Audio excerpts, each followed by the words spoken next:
In my previous video, we covered the Earthquake Dagruel, so in continuation of my series on the Demon Lords of Tensura, it's time to go over his friend, the Laziest Demon Lord in the series, the Fallen Angel Dino. So as usual, we'll be learning more about his backstory along with his powers and abilities, so that we can see just how powerful Dino actually is. And it goes without saying there will be spoilers for the Tensura light novel and the character of Dino, so here's a spoiler warning just in case. Also, if you enjoyed this video and want more breakdowns for your favorite anime characters, feel free to leave a like, subscribe to the channel and share the video as well, it really helps.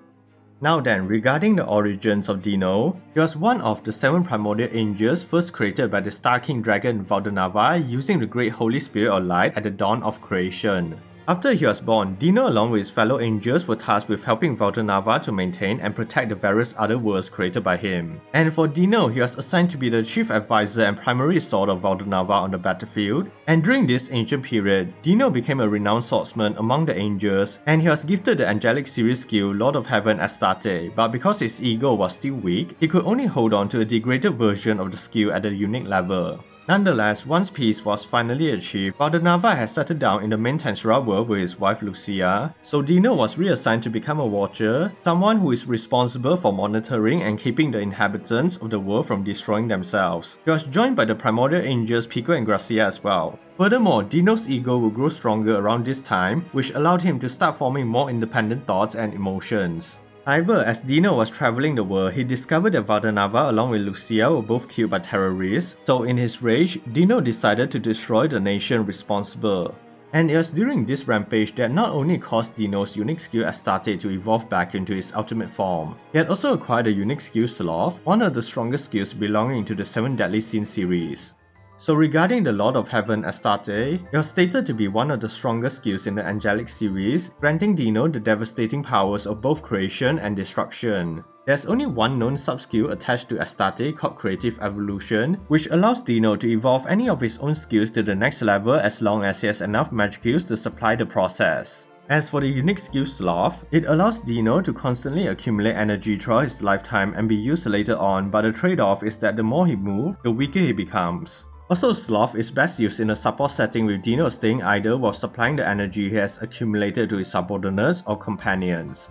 That said, Sloth itself has 3 known sub-skills. The first is called Sleep, which like the name implies, causes targets to fall asleep by implanting the idea and sensation of slumber onto them. The second is Fallen Hypno and is a non-lethal wide-range ability that induces the targets into a deep sleep, and they can only be released from the slumber by Dino himself, but the skill has a very long activation time, and those with ultimate level skills are able to resist the effects. The last skill is Deep Hypno and pretty much functions in a similar fashion to Fallen Hypno.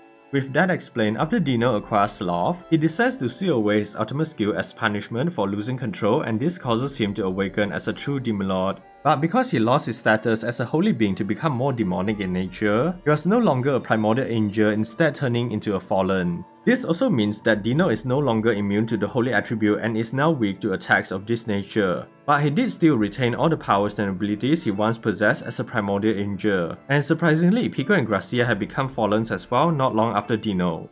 In any case, with Valentine gone, Dino lost his reason to live, but he ultimately decided to continue serving as a watcher to help preserve this world because he held on to the belief that Valentine would one day return. So for the next 1000 years, Dino continued to travel the world until he eventually discovered the existence of Milim Nava, the daughter of his creator, but he refused to acknowledge her as his new master, so he simply observed her from the shadows. And when Milim went out of control, he secretly helped Guy Crimson and Rumpai in stopping her. It was after this disaster that Dino found a new purpose in life, to protect Milim from danger and prevent her from ever losing control again. Having said that, Dino would join the Demon Lord Council as the 6th member so that he can keep an eye out on Milim, but he had another purpose as well. He was using his position as the Demon Lord to draw attention away from Pico and Gracia to conceal their existence from the other Demon Lords, so that they can move more freely while conducting their investigations behind the scene for Dino. But anyways, for the next few millennia on the council, Dino was able to become good friends with the true giant Dagruel, and he often stayed at the Holy Void Damagania as a freeloader, but he was eventually kicked out by Dagruel. That's when he decides to visit temples because during Walpurgis, Dino has sensed a familiar sensation coming from Rumpai, and he was curious why Milim was so interested in this new Demon Lord, so Dino decides to get closer and investigate more about him. Thus, under the pretense of being ordered by Guy to spy on Rumpai, Dino was allowed to stay in temples working as the assistant of Rumpai inside her labyrinth. Now, during his stay in Tempest, Dino was mainly helping Ramirez, Valdera, and Vesta inside the research facility located on the 100th floor, and Dino was surprisingly motivated by the research projects, even helping Vesta with the growth capsules commissioned by Rimuru. Also, Dino finally discovered the reason he sensed something familiar about Rimuru. Apparently, Rimuru's soul has a somewhat similar brilliance as Valdunava, so it subconsciously made the lazy Dino more open to working for Rimuru, as he desired to impress and be more useful to him. But to continue, despite enjoying his life in Tempest, Dino was unfortunately there for a more malicious purpose. That's because prior to him being asked by Guy to spy on Rimuru, he was actually contacted by Phantom King Feltway and ordered to infiltrate Ramirez's labyrinth, so that when Feltway and the Phantoms return from the other world, Dino can help them capture Ramirez and Valdera while also eliminating Rimuru. With that in mind, Dino maintained his usual routine in Tempest even until the first Eastern Empire invasion, although during the second invasion, Dino would finally be contacted by Feltway to commence with a plan to capture Ramirez. However, when Dino was inside the control room of the labyrinth, his intentions were quickly discovered, forcing him to initially fight Beretta and later Apito as well. And even though Dino has an existence value of 2.2 million along with his mythical great weapon Crumbling Fang that was another 2.2 million, he was actually getting pressured by the both of them. This ultimately forces Dino to unseal his ultimate skill Astarte, and using creative evolution, he was able to evolve his unique skill Sloth into the ultimate skill Slothful King Belphegor. And to briefly explain this new skill, Belphegor basically gives Dino the ultimate control over the subconscious, being able to hypnotize or control someone into a state of activity or cessation. The first one is Fallen Catastrophe, a powerful hypnotic attack that causes the target to fall into an eternal slumber while also destroying not only the mind but the body as well. Then we have Fallen Thanatos, which is a lethal mental attack that interferes with the senses of the target. The last one is simply Thought Acceleration, and this allows Dino to greatly increase the speed of his thought process. Now back to the fight, Dino will use Fallen Catastrophe to defeat both Beretta and Apito, but he soon realized that from the very beginning, he was actually under the illusion of Zagion. And despite not wanting to fight Zagion, Dino had no other choice, so it's here that he showcases his own fighting style called the Phantom Flow style, which incorporates the effects of Belphegor to hinder the perception of targets. Dino proceeds to use Fallen Strike, an attack that is able to reduce the target's energy and interfere with their senses, but it had no effect on Zagion. Because of this, Dino was hit with Zagion's Dimension Storm, but luckily he was still holding on to a Resurrection Bracelet, so he was transported outside the labyrinth. However, unbeknownst to him, Zagion intentionally allowed Dino to escape because he placed a killing curse on Dino that prevented him from exerting any hostile emotions towards Rimuru or his subordinates. Nonetheless, Dino enters the labyrinth once more to find his companions Pico and Gracia, who are busy fighting Kumara and Gelb respectively. He then orders them both to retreat and they will regroup at the Heavenly Star Palace. Later, Dino was contacted by Rimuru through Zagion's curse, and he learns that he was being subconsciously compelled by the Mana Smiker into following his orders due to the effects of the ultimate dominion on his ultimate skill Astarte. Also, Rimuru will teach Dino about a method to break free from Micah's control by using Belphegor to offset the angelic skill, but he avoided trying it because he was afraid that he won't be able to save Pico and Gracia. In any case, because Dino isn't fully controlled by Micah, he still retains some independence, so he was able to report about their movements and plans to Rimuru, but likewise, Dino was compelled to reveal information about Rimuru's forces and the Demon Lords back to Feltway as well.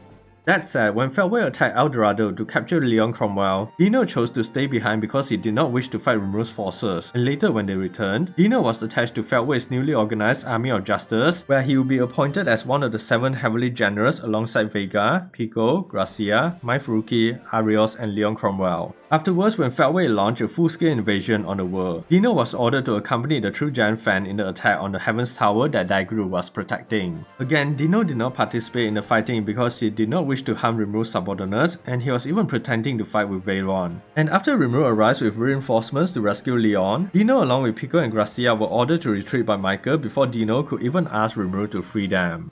Back in the Heavenly Star Palace, Dino was ordered by Feltway to conquer the labyrinth once again, this time with Vega, Pico, Gracia, and Mai Furuki. When they arrive at the labyrinth, they easily break through the levels, although Dino was getting annoyed that he had to follow Vega's orders, and they eventually arrive on floor 71, which causes Dino to start having PTSD because he was the domain of Zagion. However, when Dino and the girls went to hunt for bugs, Ramirez will separate them from Vega and placing Dino's group inside a coliseum. That's because Ramirez wanted to punish Dino for his betrayal, so after Pico, Gracia, and Mai finished their respective fights, it was finally Dino's turn and he was given 5 resurrection bracelets. And after Dino died 5 times at the hands of Beretta, Apita, and Kumara, Yuna enters the Colosseum to help Dino and his companions to break free from Micah's control. Thus, Dino will activate Belphegor to override the control circuit inside Astarte and combining both skills to create a new ultimate skill called the Lord of the Fallen, Astaroth. Unfortunately, we don't know anything about the skill, but it likely incorporated the sub-skills from both Belphegor and Astarte.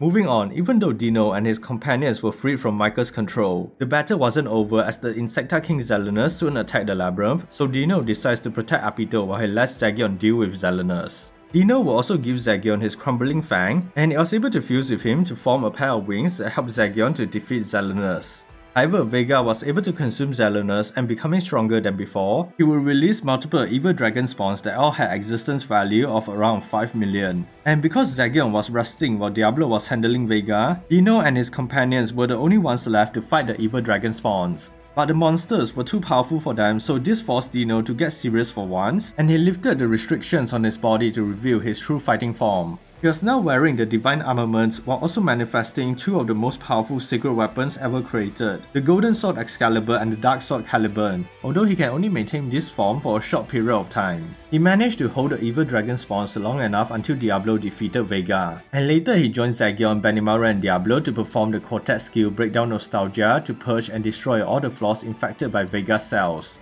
With that, Dino was finally free and he can return to his usual lazy self again, although I do hope that in the upcoming volume, we'll see Dino along with his friends helping or at least play some role in the fight against the cryptic incursion.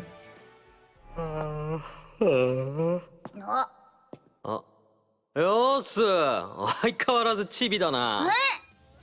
So yeah, that's everything we know about the laziest Demon Lord Dino so far, and his character is surprisingly deep. I feel like he only behaves like this because he probably blames himself for the death of his master and is deeply traumatized by it. And seeing the influence that Rimuru has on Dino, helping him to discover the joys of putting in effort again just feels so wholesome. But what do you think about Dino? Feel free to share your thoughts down below. I personally believe that Dino might have actually been one of the strongest Demon Lords on the council if he wasn't so lazy. If you enjoyed this video, feel free to leave a like, remember to subscribe to the channel as well, and hit that notification button for more content like this in the future. Thanks for watching, and as always, stay safe everyone.